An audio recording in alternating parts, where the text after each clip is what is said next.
رسول اللہ صلی اللہ علیہ وسلم نے فرمایا کہ اپنے دم مجھ پر پیش کرو.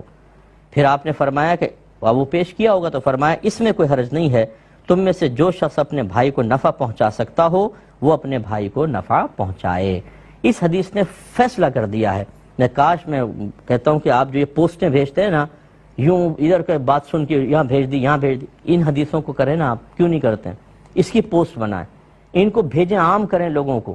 نبی کریم صلی اللہ علیہ وسلم نے جس دم سے منع فرمایا وہ دم تھے جو کلمات کفر و شرک پر مبتلا تھے، ان کو منع کر دیا. اس لیے سرکار نے فرمایا اپنے دم میرے سامنے پیش کرو، جو منتر پڑھتے ہو یا جو بھی کلمات پڑھتے ہو پیش کرو. صحیح ہوں گے تو ٹھیک ہے کرو، تاکہ تمہارے بھائی تم سے نفع حاصل کریں.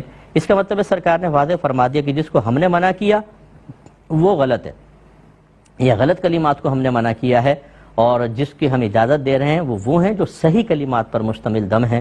اور یہ یاد رکھیں، میں ضمن عرض کر دیتا ہوں، یہ پہلے کلام